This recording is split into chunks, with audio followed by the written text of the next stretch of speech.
네, 이게 경제다 시작합니다. 오늘도 건국대학교 경제학과 최백은 교수와 함께합니다. 교수님 안녕하십니까? 네, 안녕하세요. 예, 오늘도 역시 할 얘기가 너무 많은데요. 네, 우선 임대차법에 대해서 계속 네. 논란이 되고 있어서요. 그 내용하고 네. 절차에 대해서 좀 간단히 먼저 좀 여쭤보고 본 네. 내용 들어가겠습니다. 네. 자, 먼저 이 내용을 보자면 통합당에서는 지금 이번 임대차법 때문에 전세 대란이 온다. 결국 임차인 보호법이 아니라 임차인을 더 힘들게 하는 법이다. 이렇게 주장을 하고 있습니다. 예. 자, 우리 최백은 교수님 이번 임대차법 내용 어떻게 보고 계십니까? 먼저요. 예. 대전제를 좀 우리가 좀 이해를 하고 넘어갈 부분이 있는데요. 예. 그 임대차 시장은요. 예. 우리가 말이 이제 시장이라는 말을 붙이고 있지만은 네. 시장이라는 것은 수요자하고 공급자가요. 네. 공정한 게임을 할 수 있는 걸 전제로 할 때 시장이 제대로 작동을 합니다. 예. 근데 우리가 흔히 이제 뭐 재벌 기업하고 중소기업 간에 우리가 이 부품 소재를 그러니까 서로가 공급받고 서로가 이제 이 소비하는 사주는 이런 관계 시장도 우리가 이제 공정한 게임이 안 이루어지는 곳이잖아요. 예. 재벌 기업이 절대적으로 그러니까 우월적인 지위를 행사하고 있잖아요. 예. 그랬을 경우에 많은 부작용이 만들어지고 있잖아요. 그러니까 그렇습니다. 그렇죠? 예. 제대로 제값을 못 받고 이제 팔거나 하는 경우들 많이 생기잖아요. 네. 임대차 시장도 그렇습니다. 임대차 시장은 뭐냐면은 임대업자가 임차인보다 우위를 점하고 있는 시장이에요. 예, 그렇죠. 예, 그러면 이제 그런 이제 우리가 소위 말해서 경제학 교과서에 보게 되면 그 공정 경쟁이 안 될 경우에는 시장이 실패한다 그래요. 아, 예. 예, 시장이 제대로 제 기능을 못 하는 거죠. 예. 그러면 그랬을 경우에 거기에 대해서 경제학 교과서에서는 뭐냐면 정부가 개입할 근거가 거기서 생기는 겁니다. 예. 그 시장의 공정한 시장을 조성하기 위해서요. 예. 그게 소위 말해서 공정거래위원회 역할이에요. 예. 어느 나라 다 있는 거, 어느 나라 그러니까 미국 같은 경우 독점에 대해서 굉장히 강한 규제를 하고 그렇죠. 그렇습니다. 예. 예. 그래서 이제 임대차 시장은 굉장히 그러니까는 이게 공정한 시장이 아니라는 거. 임대업자가 상대적으로 그러니까 힘의 우월적인 지위를 갖고 있다는 점이고요. 예. 그걸 이제 전제로 해야 되는 것이고요. 네. 그다음에 이제 우리가 그런 것의 연장선에서 나타나고 있는 게 뭐냐면요. 우리나라는 그 임대료 산정이요. 예. 임대료 산정을 보게 되면 지금 우리가 여윳돈이 있을 때 그걸 가지고 수익을 낼 수 있는 게 예. 일반 서민들 입장 속에서 볼 때는 우리가 경제학 교과서도 그렇지만은 대개 뭐 채권 같은 데 투자했을 때 나오는 수익률 정도입니다. 예. 예, 그게 지금 보게 되면 2%도 안 돼요. 지금은 그렇죠. 예. 때문에요. 하도 그렇죠? 저금리 시대라서. 예. 예. 그러니까 안전하게 그러니까 수익을 얻을 수 있는 그런 투자 수익은 그러니까 지금 한 1.5% 정도밖에 안 된다 이거예요. 예. 예. 근데 우리가 임대 시장을 보게 되면 월세 같은 경우 보게 되면은 한 4 내지 5% 정도 이렇게 형성되고 있단 말이에요. 예. 그렇죠? 예. 그러면 그게 결국 뭐냐? 뭘 의미하는 거냐면은 시장이 제대로 작동 안 된다는 얘기예요. 예. 그러니까 시장이 제대로 작동된다면 그것도 그러니까는 그런 소위 말해서 시장의 수익률에 수렴을 하게 돼 있어요. 예. 예, 왜 그러냐면은 글로 다 돈들이 갈 테니까요. 그렇죠. 돈들이 예. 가게 되고 거기서 그러니까 수익률이 떨어질 수밖에 없는 거니까 돈이 많이 가게 되면요. 예. 그렇죠? 그러니까 그만큼 시장이 제대로 우리가 이게 형성이 안 돼 있고 작동이 안 되고 있다는 걸 전제로 좀 얘기를 해야 되는 것이고요. 예. 자, 그랬을 때 우리가 지금 이제 이번에 이제 그러니까 임대차 이런 제도 도입을 인해 가지고 많은 전세 물건들이 월세로 지금 전환된다고 하는 것이고, 예. 그 피해가 고스란히 그러니까 임차인들한테 서민들한테 굉장히 부담이 간다는 이런 주장이신 거잖아요. 그렇습니다. 지금 통합당이 윤희숙 의원이 이 주장을 해서 아주 지금 논란이 되고 그렇죠. 있죠. 그 예. 얘기잖아요. 예. 그런데 우리가 한번 봐봅시다요. 예. 지금 우리가 전세를 가지고 이제 그러니까 월세로 바꾸려고 하시는 분들, 예. 예? 바꾸려고 하시는 분들은 그러니까 사실 이번에 임대차법이 도입되기 전이라도 그러니까 사실 바꿀 수는 있었어요. 그렇죠. 원한다면요. 예. 그렇죠? 예. 그럼 본인들이 바꾸지 못했던 요인이 있을 게 아니겠습니까요? 혹시 그거 아닌가? 갭 투자하신 분들. 아, 그렇죠. 돈이 없어서. 그러니까 전세 제도라는 전세 보증금 제도라는 게 굉장히 특별한 우리나라만 있는 제도거든요. 예. 그러면 그 돈이 전세 시장의 규모가 한 600조 정도 돼요. 지금 전세 대출금이요. 예. 그러면 그거를 그러니까 다 돌려줘야 되는 거 대부분을 그러니까요. 그렇죠. 돌려줘야 월세로 이제 받을 수 있는 거니까. 그렇죠. 예. 그러니까 그게 이제 그러니까 그 상당히 부담이 있을 수밖에 없는 부분이 있다 이거예요. 임대인 입장에서도 이게 그렇죠. 부담이다. 더군다나 임대 사업자로 그러니까 갭 투자를 통해서 임대 사업을 하시는 분들 같은 경우들은 대부분들이 그러니까 그런 그 전세 보증금을 그렇죠. 가지고 예. 전세 보증금을 전환시키기 굉장히 힘든 부분들이에요. 그렇죠. 예. 그러면 그 집들은 그러니까 전세를 월세로 바꾸고 싶어도 못 바꾼다 이겁니다.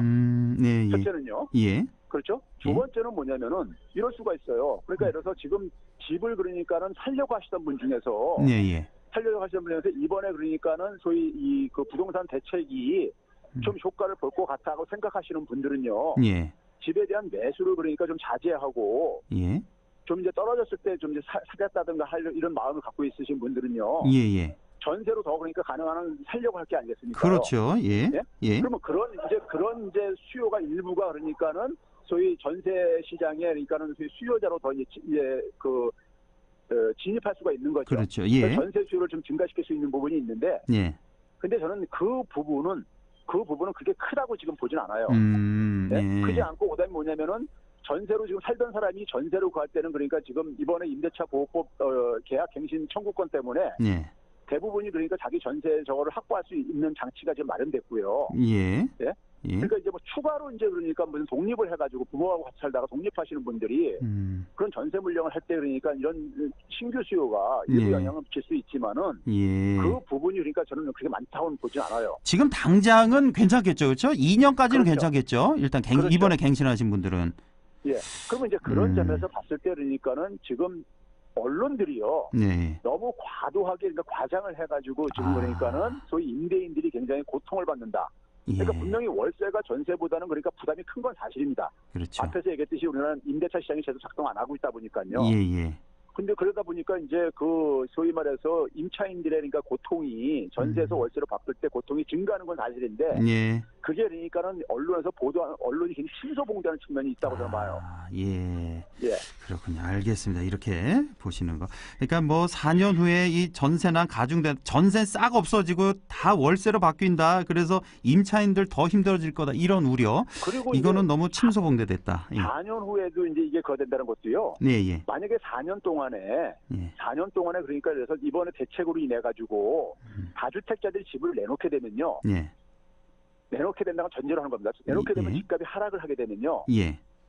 소위 말해서 그러니까는 임대차 시장에서 그러니까는 임대인의 그러니까 힘의 우월적인지가 약화될 수가 있어요. 그럴 수밖에 없겠죠. 예. 예. 그러니까 4년 동안에 그러니까 이번에 정부 대책이 효과를 본다면은 예. 그래서 이 집 다주택 소유자들이 집을 내놓을 수밖에 없다면은 저는 상당히 내놓을 수밖에 없다고 봐요. 이게 4년 동안 이 정책이 계속 제도가 유지가 된다면요. 그렇죠. 예. 그러면은 4년 후에도 걱정할 필요가 별로 없다 이거예요. 꼭 그렇게 돼야겠습니다, 정말. 예. 임차인들을 위해서라도. 예. 자, 또 하나 좀 간단히 좀 여쭤볼게요. 이번에 이제 절차 과정 얘기인데 사실 지난주 수요일, 목요일, 금요일 3일에 걸쳐서 법사위 통과하고 다음날 바로 본회의 통과하고 그 다음날 국무회의 원래 없었는데 이제 또 임시회까지 열어서 통과를 시켰단 말이에요. 속전속결로. 통합당이 의회 독재다 이렇게 비난을 하고 있는데 이번에 이 입법 과정에 대해서 어떻게 생각하십니까, 교수님?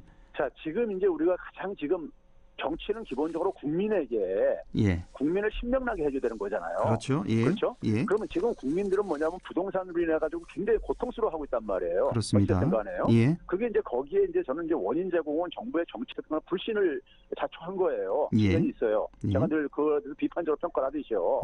네? 그러면 이게 불신이 된 상황 속에서 어떤 정책이 도입 때도 있잖아요. 정책이 작동이 안 돼요. 예. 네? 정부에 불신이 생기면요. 그렇습니다. 그러면 이 부분을 그러니까는 빨리 해소하는 게 중요해. 정부 입장에서는요.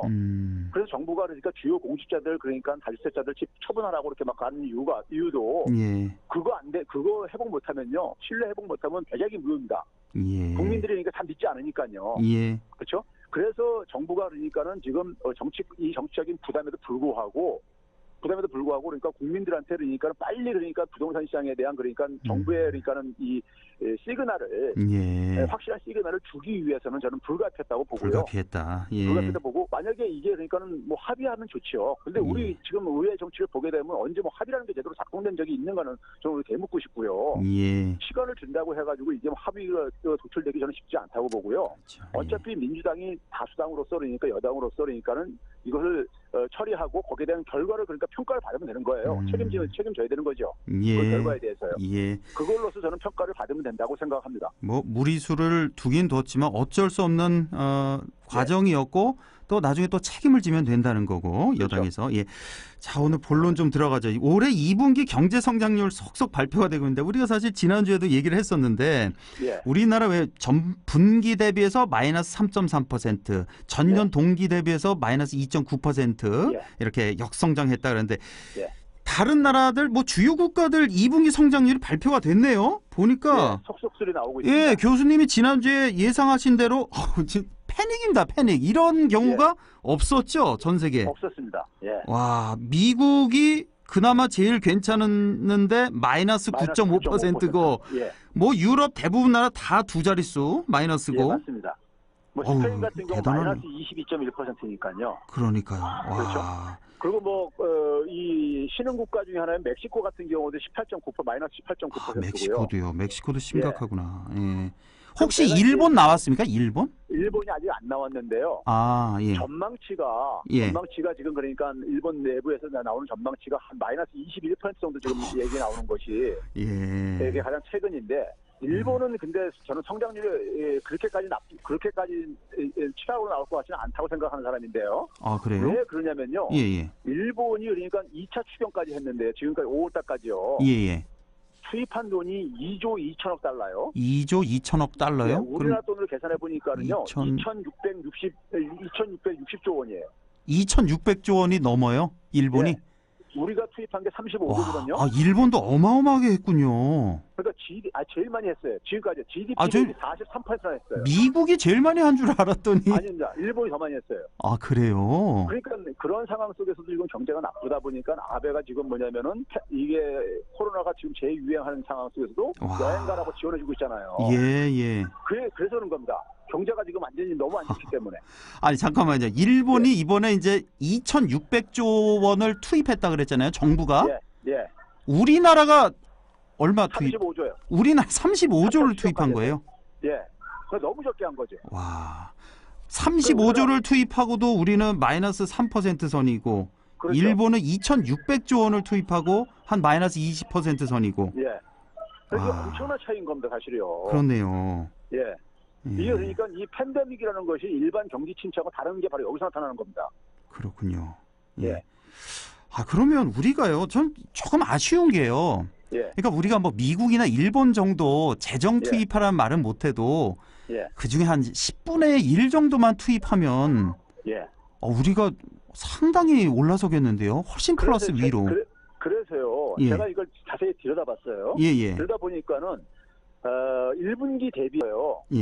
성장률을 끌어올린 요인이 뭐냐면은 이 민간 소비였었어요. 우리나라가요? 민간 소비가 늘었습니까? 예. 이번에 이제 6월 달에 나온 산업동향도 보게 되면요. 산업동향도 보게 되면 주로 이제 소매 판매 이런 부분들이 주로 끌어올렸어요. 그게 바로 뭐겠습니까? 재난지원금입니다. 재난지원금 그때 딱 한 번 했잖아요, 우리가. 그러니까요. 그래서 제가 그거를 한 번 더 주는 거를 가정을 해서 계산을 해보니까요. 한 번 더 줬으면은 우리나라 마이너스 2.9%에서 그냥 0%가 돼버립니다.